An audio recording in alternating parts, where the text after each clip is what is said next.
You're gonna love it. Hey there, and welcome to the AI Chicks, where we're providing you cool conversations about AI for all, with each episode covering a different topic on how AI is impacting our daily lives. I'm your host, Aisha Wynn, always coming in hot with that fun, unique perspective on tech. And I got my girl here. Hi guys, I'm Lana Howe, bringing the curls, the charisma, and that entrepreneurial energy. So today we are getting into a much more emotional conversation. Yeah, much more serious. We're talking about AI and layoffs. And as you guys have probably seen all over the news, there's a lot of tech companies laying off quite a bit of their workforce. Yeah. And so today we're going to have our guest talking specifically about how AI is impacting the job market. This episode is brought to you by Audi. The road is calling. Embrace the thrill of the drive with the all-new, fully electric Audi Q6 e-tron. Featuring effortless power, serious acceleration, and advanced Audi tech. It's not just a new EV, it's a new way to experience driving. The all-new, fully electric Audi Q6 e-tron is here. The next chapter of Audi starts now. And we've touched on AI doing job eliminations in every episode. It always comes up because obviously there's the big concern around AI coming in different industries and changing up the workforce. But we wanted to hyper focus on it for this episode. And so we have a very, very amazing expert in AI and layoffs. Her name is Dr. Joan Palmiter Bajorek. She is a AI expert and the author of Your AI Roadmap. Let's get into it.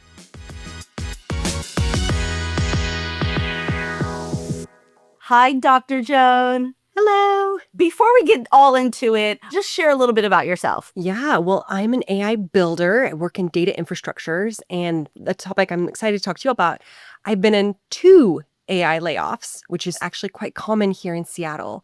So as I built my career, people are like, how did you do it? How were you resilient? Which is the topic of my book and a lot of my podcasts. So trying to help others who may be experiencing layoff anxiety right now. Well, thank you so much for that background. We're really excited to talk to you. I know layoffs is a big topic, especially in the tech world with all the new technology and AI that's emerging. We have a thing here that we do, Dr. Joan, where we have AI give a take on AI and layoffs. So we're going to go to the AI's take. We're going to hear from Meta AI today, and let's hear what Meta had to say. According to Meta AI, artificial intelligence is streamlining operations, but also poses job displacement risks, especially for repetitive tasks. AI-powered tools like self-service kiosks and chatbots have replaced human customer support agents. Additionally, AI-driven automation has impacted industries like manufacturing and transportation. While AI creates new job opportunities in fields like data science and robotics engineering, the transition can be challenging. Companies like Amazon are investing in retraining programs to help employees adapt. However, the effectiveness of these initiatives remains to be seen, and addressing the consequences of AI-driven layoffs will require a multifaceted approach. So, Joan, what do you think? What are your thoughts on what Meta shared? And would love to hear a little bit more about your opinions and experience on the layoff and tech matter.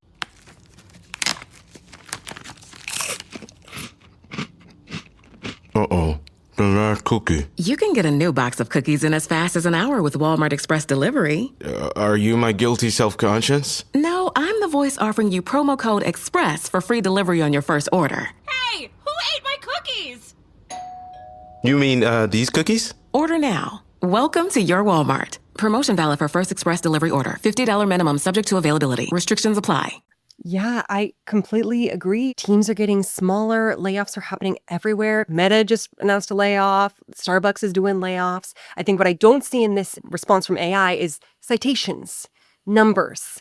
I'm really big into, our thoughts are nice. Do we have specific things, news items as well we can refer to? Well, on my end, thinking about like our AI-ations that we have, automation, optimization, elimination. I think that one of the interesting things is it really covers customer service, manufacturing, administrative jobs. These are the types of things that we're used to hearing the marketplace talk about when it comes to layoffs. But it was super interesting that it is taking jobs away from the tech space.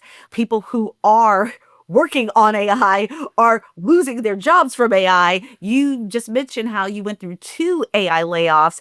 For me, that is the super interesting part, is how much it's impacting the tech world. Every time we talk about job elimination, job loss, it's always about all these people lost their manufacturing jobs because of the robotics coming in, or all of these customer service companies are getting chatbots who can do the job of 40 employees or 400 employees. It can quadruple the outreach and how much their execution is. So it's just super interesting that it's not getting into how much it's impacting the tech space. You've been experiencing it, especially how you mentioned in Seattle, is common nature. But for the masses, it's not really being shared on the public end. I think that's really what the most interesting thing for me is. I'm a business broker, so I deal with a lot of entrepreneurs, Joan, and I go across a lot of industries, to Aisha's point. So we hear about how technology impacts a lot of different industries. I think it's interesting how tech is impacting tech employees, which I think is a unique angle. But at the same time, my view on it was this is what always happens.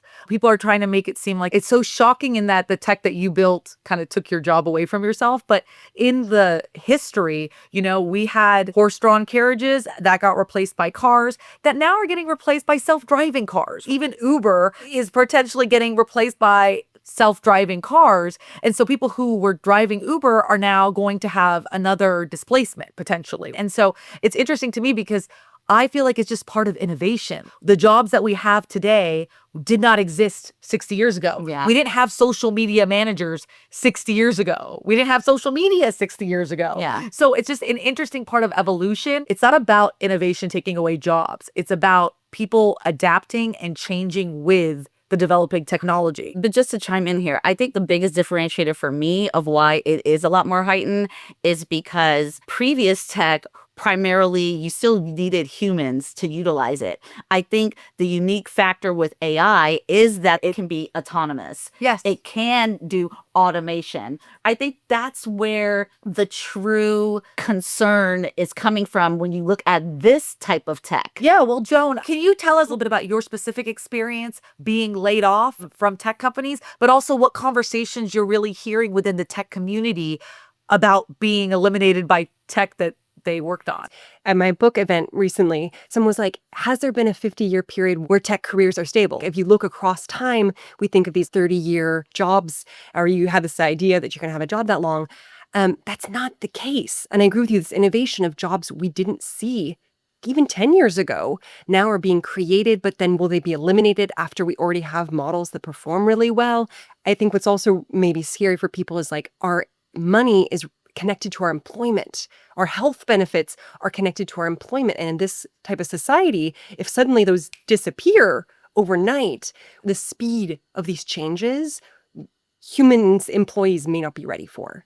So that's kind of the personal and the societal. Being in these layoffs, these hype cycles of huge opportunities. I've made a lot of money, I'll be honest with you. Huge opportunities and huge drop-offs when 30% of the company is let go in a day. You're right. It's not just losing your job. It's like losing the money that comes with that job that affects your livelihood, your ability to take care of your family, your ability to do really anything. But I think that you touched on something really important, and I'm so glad you touched on it, is this idea that associating this particular job with income. And I think what we're going to start seeing is the technology going to take over the kind of low-level repetitive tasks? And as the humans, are we going to be overlooking that tech? Quality control, overlooking processes, is that going to be the way that we evolve as a society? Yeah, what are the shifts that you're starting to see? Obviously, I feel like we're still in the very early stages. What are you hearing? What are you seeing? Yeah, well, I'm seeing a lot of copywriting jobs disappear. And as you just mentioned, those entry-level internship software engineering jobs that used to be plentiful now are so many fewer. But I agree, my CTO actually talks about this.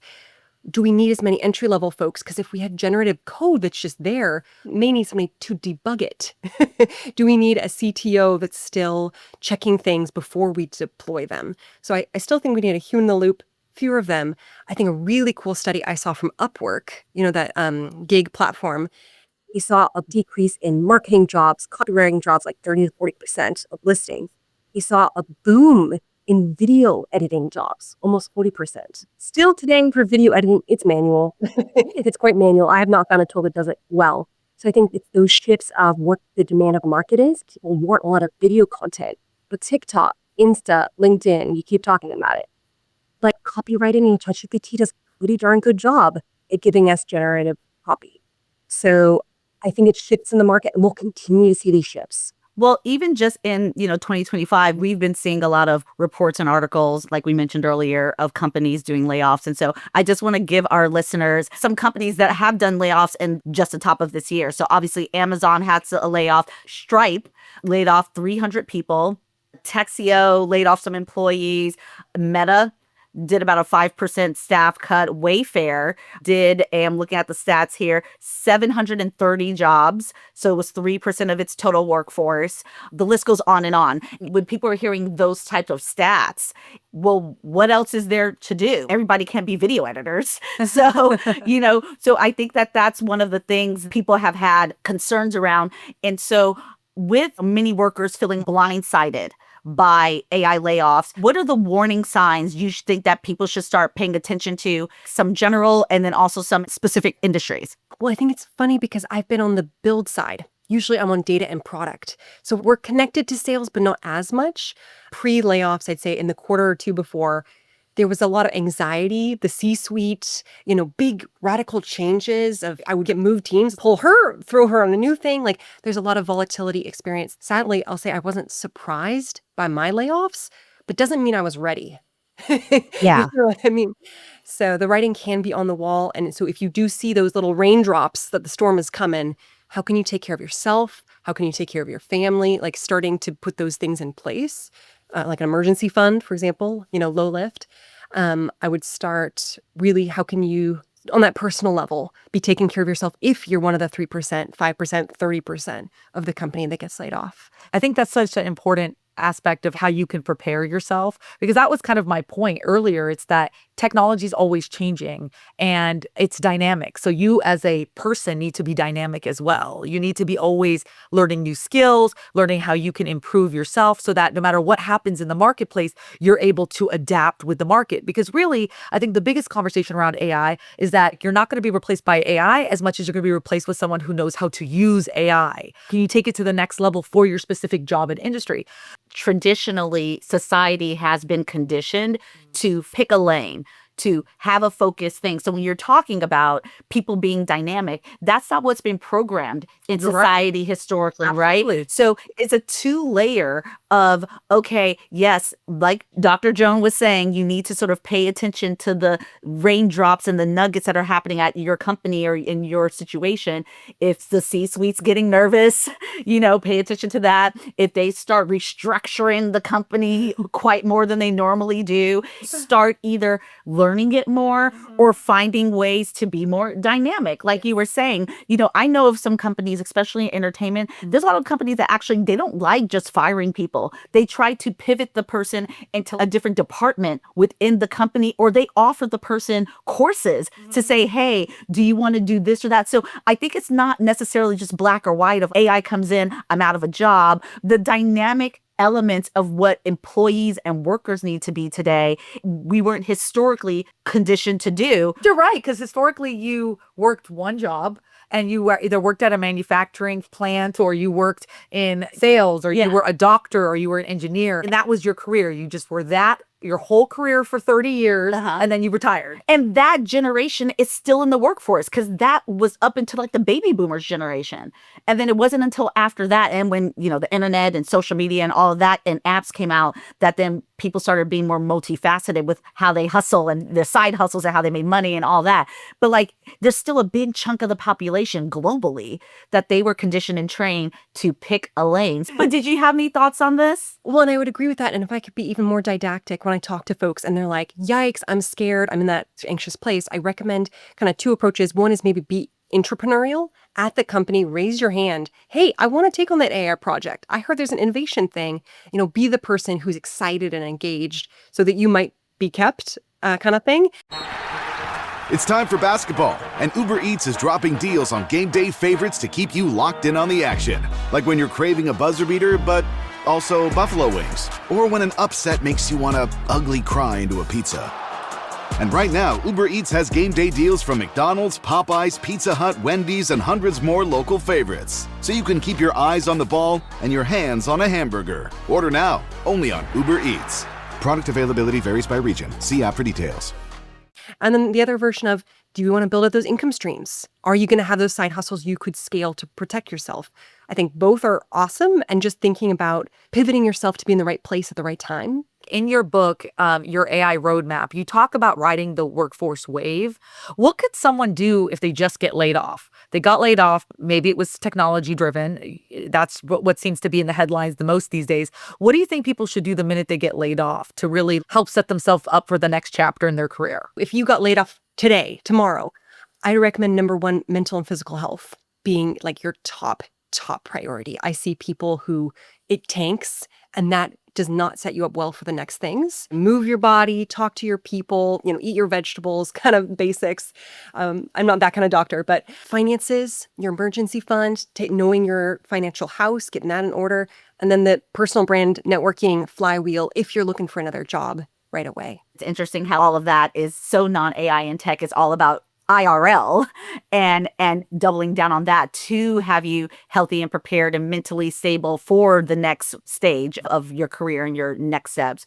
But I'm curious, with companies justifying AI-driven layoffs, do you think that they fully understand the long-term consequences? And not just that company, I guess in general. Do you think the AI companies really understand the long-term consequences of what's happening and some of the things that they're building? And then on the other end, what the C-suite understand? Yeah, I actually talk to CEOs and C-suite regularly about this topic because they're like, we see these numbers, headcount's expensive. But if you have an employee, let's call her like Lisa, if she's been working with you for several years, reliable, smart, hardworking, do we just want to let her go?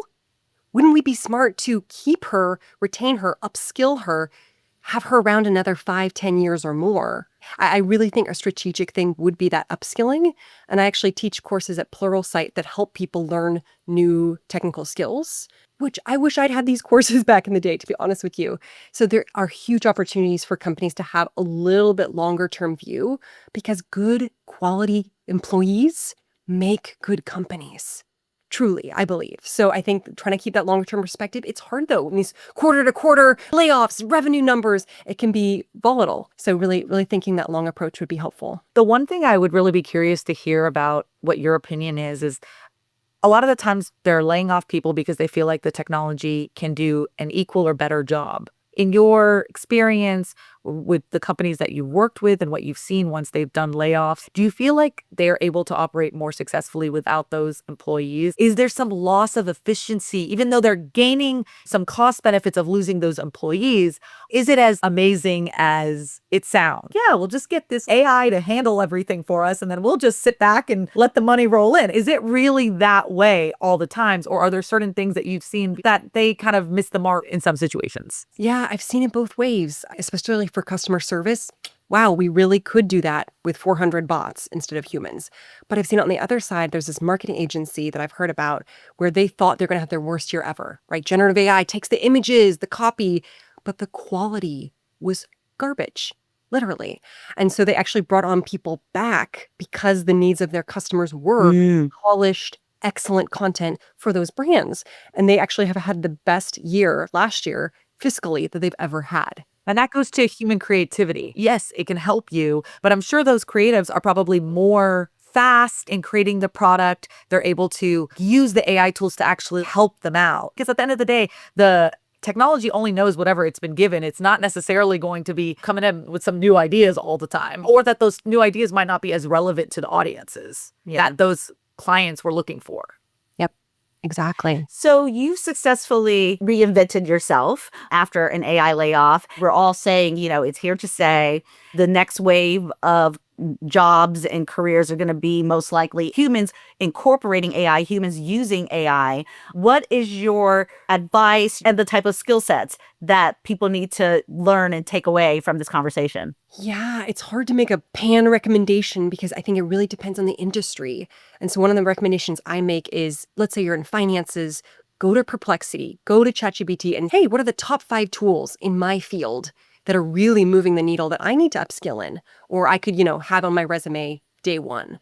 So I don't know what those are for fintech or otherwise, but go ask the tools what to find. It's kind of like with this creative example, we're talking with marketing. Use Canva's generative AI suite. It is phenomenal. You will be enabled to be the most efficient, have the best outputs possible. So I think it's that reinvention. I hope there's kind of play and creativity and kind of curiosity instead of like fear-mongering, like, must feel like work in AI. So it really depends, but I think play around with these different tools. I love that you're letting people know to prompt AI and ask AI what AI tools you should learn in order to take on AI within your career. If that's not collaborating with AI, I don't know. I know, right? Right. Well, we've been talking a lot about AI layoffs, but Dr. Joan has been sprinkling in here and there personal finances, money management. So we want to get a bit more into that. So we're going to do a part 2, guys. So make sure to tune in and listen to part 2 with Dr. Joan on AI and personal finances. Thank you for listening. We hope that this was extremely helpful, the information coming out of this episode, and definitely make sure to subscribe, follow, and what else, Lana? Don't forget to grab the merch. All right, y'all. Stay tuned for part 2. Take care. Bye. Listen to the AI Chicks on Spotify, Apple Podcasts, or wherever you get your podcasts. Video episodes are available on Patreon. And check out our socials at The AI Chicks.